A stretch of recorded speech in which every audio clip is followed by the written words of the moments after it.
দিল্লি না ঢাকা? যারা জামাতের নেতাকর্মী আছেন একটু উত্তর দিবেন। আমার ধারণা অধিকাংশ মানুষই লিখবেন ঢাকা ঢাকা, কিন্তু দিল্লিকে ছাড়া কি ঢাকা হয়? না, দিল্লিকে ছাড়া ঢাকা হয় না, কারণ ঢাকার তিন পাশ ঘিরে, অর্থাৎ বাংলাদেশের তিন পাশে যখন ভারতেরই বসবাস, সো ভারতকে ডিঙিয়ে বাংলাদেশ ভালো থাকতে পারবে না, আবার বাংলাদেশকে চোখ রাঙিয়ে ভারতও ভালো থাকতে পারবে না। আসসালামু আলাইকুম, সবাই কেমন আছেন? আশা করি ভালো আছেন। আপনারা সবাই ভিডিওর শুরুতে ভিডিওর কিছু অংশবিশেষ দেখে বুঝতে পেরেছেন ভিডিওটা কতটা গুরুত্বপূর্ণ। তাই আর বেশি কথা না বাড়িয়ে চলুন আমরা মূল আলোচনায় চলে যাচ্ছি। তার আগে সবাইকে রিকোয়েস্ট করব, যারা আমাদের চ্যানেলে নতুন আছেন প্লিজ সবাই সাবস্ক্রাইব করে সাথে থাকুন। চলুন ভিডিওটা দেখি। দিল্লি না ঢাকা? যারা জামাতের নেতাকর্মী আছেন একটু উত্তর দিবেন। আমার ধারণা অধিকাংশ মানুষই লিখবেন ঢাকা ঢাকা, কিন্তু দিল্লিকে ছাড়া কি ঢাকা হয়? না, দিল্লিকে ছাড়া ঢাকা হয় না, কারণ ঢাকার তিন পাশ ঘিরে, অর্থাৎ বাংলাদেশের তিন পাশে যখন ভারতেরই বসবাস, সো ভারতকে ডিঙিয়ে বাংলাদেশ ভালো থাকতে পারবে না, আবার বাংলাদেশকে চোখ রাঙিয়ে ভারতও ভালো থাকতে পারবে না। আপনি নিশ্চয়ই একটু অবাক হচ্ছেন হঠাৎ করে কেন জামাতের আমির ডাক্তার শফিক সাহেব তিনি এই ঘোষণা দিলেন যে ক্ষমতায় গেলে ভারতের সঙ্গে সুসম্পর্ক গড়ে তোলা হবে। আলোচনাটা মাঝখানে একটু রসালো হয়েছিল যখন আমরা শুনলাম যে জামাত আমির যখন তিনি অসুস্থ ছিলেন তখন ভারতের দুই কূটনীতিক তার সাথে দেখা করেছেন, এমনকি বিষয়টা গোপনীয় রাখার জন্য এখানে একটা কথাবার্তা হয়েছিল। সো স্পষ্ট জিনিস কেন গোপনীয় হবে এ নিয়ে অনেক আলোচনা সমালোচনা মাঝখানে ছিল।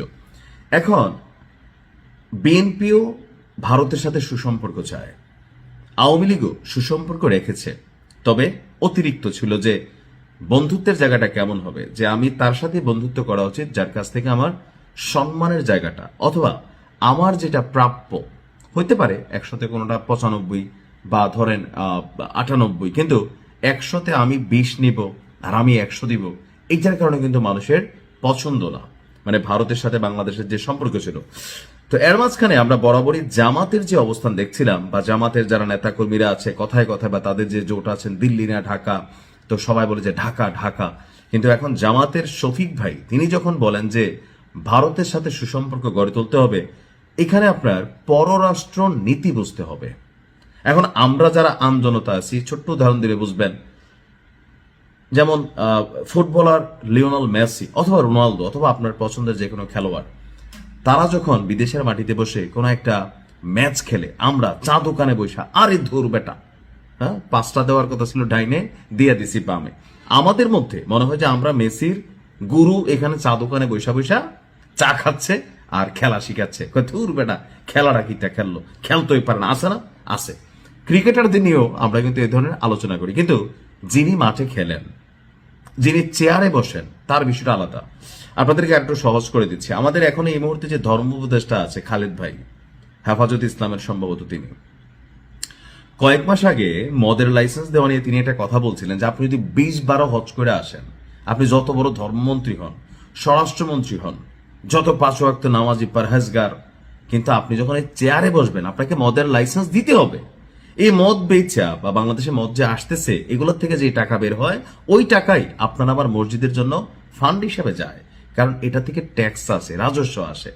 তা আমার এই কথাগুলো বলার মেইন কারণ যেটা হচ্ছে, আমরা যারা আমজনতা আছি, সাপোর্টার আছি বা দলগুলোকে সাপোর্ট করি, হ্যাঁ, তো আমরা যতটা সোজা মনে করি বা আমরা মনে করি যে ভারত বাদ দিয়ে বাংলাদেশ আমরা এই করে ফেলবো, অথবা যে কোনো একটা দেশের সাথে, বিশেষ করে যখন আপনার প্রতিবেশী, আপনি চাইলেই বদলাইতে পারবেন না, তাই না? এটা তো কোনো ফ্ল্যাট না যে অন্য একটা জায়গায় গিয়ে ফ্ল্যাট কিনে ফেললাম, কিন্তু প্রতিবেশী রাষ্ট্রকে আপনাকে হজম করতে হবে, তাদের সাথে সুসম্পর্ক গড়ে তুলতে হবে।